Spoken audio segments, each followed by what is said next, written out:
Good morning, student. Today we will discuss our next class, that is cyclostomata. Cyclostomata की हम लोग बात करेंगे and it come under agnatha. And you all know agnatha का means क्या है. agnatha का मतलब है without jaw. So cyclostomata are basically without jaw. They do not have the jaws. ठीक है. अगर हम इनकी बात करें, they have a circular mouth. ये word जो है it arise for circular mouth. इनका जो माउथ होता है वो बिल्कुल सर्कुलर होता है और इनके टंग के ऊपर आपको छोटे छोटे टीथ जैसी स्ट्रक्चर्स दिखाई देती हैं. हैव शार्प टीथ ऑन टंग. ठीक है. तो अपने माउथ सकिंग टाइप ऑफ इनका माउथ होता है और ये किसी भी ऑर्गेनिज्म से चिपक जाते हैं. किसी भी ऑर्गेनिज्म से ये चिपक जाते हैं और ऑर्गेनिज्म को क्या कर लेते हैं, का खून जो है वो चूसना शुरू कर देते हैं. तो बेसिकली अगर वो कोई भी ऑर्गेनिज्म किसी दूसरे ऑर्गेनिज्म के ब्लड पे अगर सर्वाइव करता है तो आपको पता है उसको हम लोग क्या बोलते हैं, सैंक्रोफोरस बोलते हैं. सैंक्रोफोरस बोला जाता है खून पे फीड करने वाले ऑर्गेनिज्म. अगर इसके हम एग्जांपल्स की बात करें तो इसमें आते हैं बेटा आपके लैम्प्रे एंड हैगफिश. लैम्प्रे और हैगफिश के अंदर आपके एग्जांपल्स आते हैं. These are the most primitive vertebrates. Most primitive vertebrates,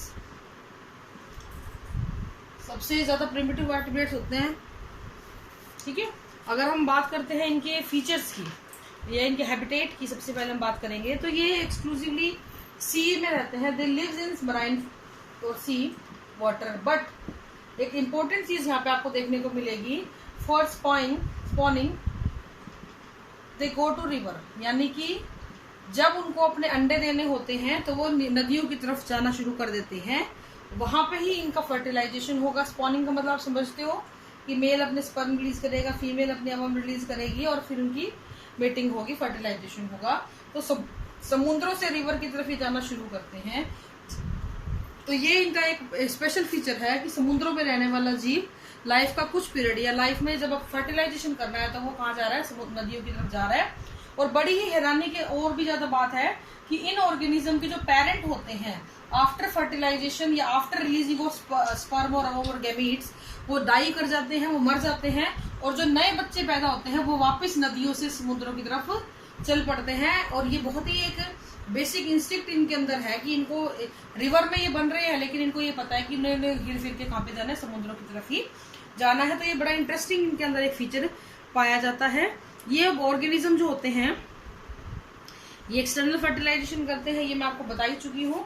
और ये किसी भी ऑर्गेनिज्म को सक करते हैं, ब्लड को.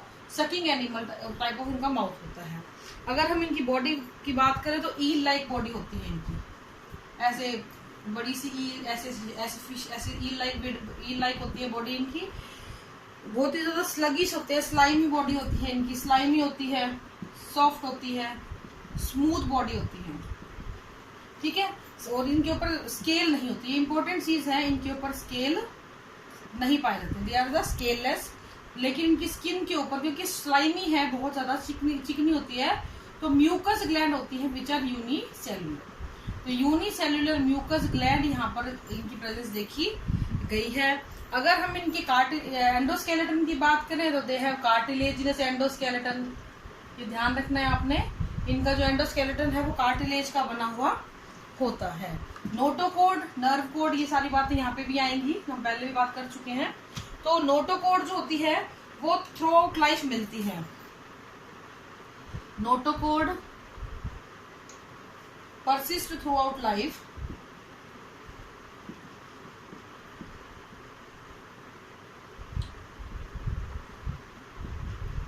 ठीक है. ये थ्रू आउट लाइफ पाई जाती है. यहाँ पे वर्टिब्रे मिलेंगी लेकिन इनपरफेक्ट है, मतलब बहुत परफेक्टली वो अरेंज भी नहीं होती है और बहुत परफेक्टली वो बनी भी नहीं होती है. इनपरफेक्ट होती है इनकी वर्टिब्रे. ठीक है. ये एक इम्पोर्टेंट फीचर है. अगर हम इनके डाइजेस्टिव सिस्टम की बात करें तो मैं आपको पहले बता चुकी हूँ, एग्नेथा के अंदर इनको हम लोग रखते हैं तो दे आर जॉलेस. इनके पास जबड़े नहीं होते हैं लेकिन इनके पास माउथ जो होता है इनका सर्कुलर होता है और सक्टोरियल होता है. सक्टोरियल का मतलब आपको पता, मैं बता चुकी हूँ, यहाँ लिखा भी था मैंने कि सक्शन टाइप ऑफ माउथ होता है, so that they can suck the blood of the organism and they tongue bear the horny teeth, उनके दांत, जीभ के ऊपर बड़े तीखे तीखे दांत मिलते हैं। और सबसे इंपॉर्टेंट चीज, इनके इंटेस्टाइन के पास पाया जाता है टिफ्लोसोल। इंटेस्टाइन हैव टिफ्लोसोल, जैसे आपकी इंटेस्टाइन में विलीज होती हैं वैसे ही इनकी इंटेस्टाइन में टिफ्लोसोल होता है। And this typhlosole is to increase the surface area for absorption of water, absorption of food, sorry. तो खाने के एब्जॉर्प्शन के लिए सरफेस एरिया को इंक्रीज करने का काम ये करता है, ठीक है। ये इंपॉर्टेंट चीज है टिफ्लोसोल, ध्यान रखना है आपने। यही ऐसे ही क्वेश्चन जो है नीट में बनते हैं, मैं नोट्स के अंदर डाल देती होती हूँ वैसे तो, ठीक है। अगर हम गैसियस एक्सचेंज की बात करें तो 15 to 16 जो होती हैं पेयर्ड गिल्स यहाँ पे आपको देखने को मिल सकती हैं। पेयर्ड गिल्स यहाँ पर पाए जाते हैं। अगर यहाँ पे एक सैक लाइक पाउच के अंदर ये प्रेजेंट होते हैं। सर्कुलेटरी सिस्टम की बात करें तो यहाँ पे वीनस हार्ट मिलेगा, ये आपको ध्यान देना है। ऑरिकल और एक वेंट्रिकल मिलता है। वीनस हार्ट इसलिए बोल देते हैं क्योंकि यहाँ पे डीऑक्सीजनेटेड ब्लड को पंप किया जाता है पूरी बॉडी के अंदर, so that is why we call it as venous heart. 2 chamber accessory chamber होते हैं जैसे कि साइनस विनोसस, ये यहाँ पे एब्सेंट होता है। साइनस विनोसस यहाँ पे क्या होगा, एब्सेंट होगा। और कोनस आर्टेरियोसस भी एब्सेंट होगा। कोनस आर्टेरियोसस या एक्सेसरी चैम्बर होते हैं, ये दोनों के दोनों यहाँ पे एब्सेंट होते हैं, ये नहीं पाए जाते हैं।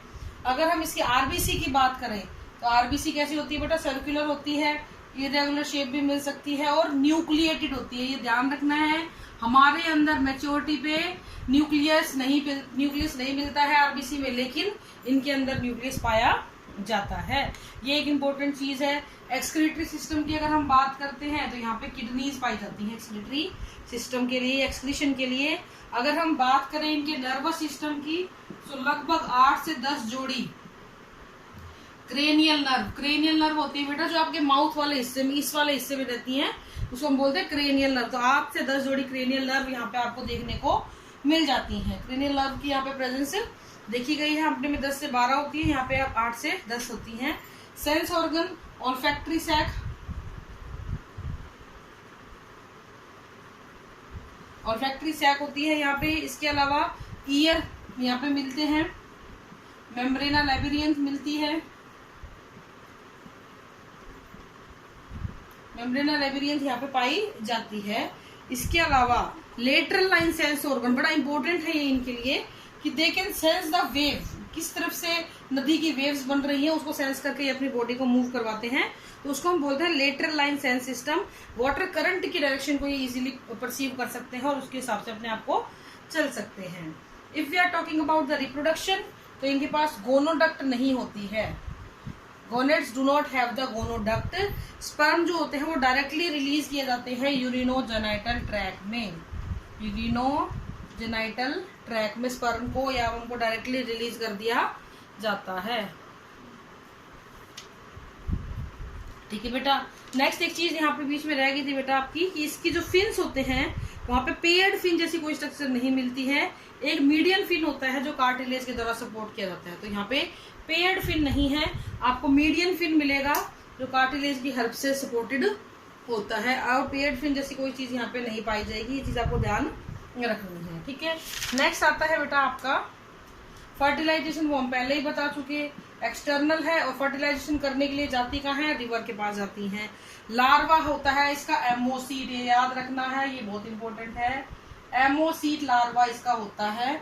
एमोसीड लार्वा जो होता है वो ब्रैंकियोस्टोमा से बहुत ज्यादा रिजेम्बलेंस शो करता है। ये नीट में बहुत बार आया हुआ है कि कौन सा ऐसा लार्वा है जो रिजेम्बलेंस शो करता है ब्रैंकियोस्टोमा से।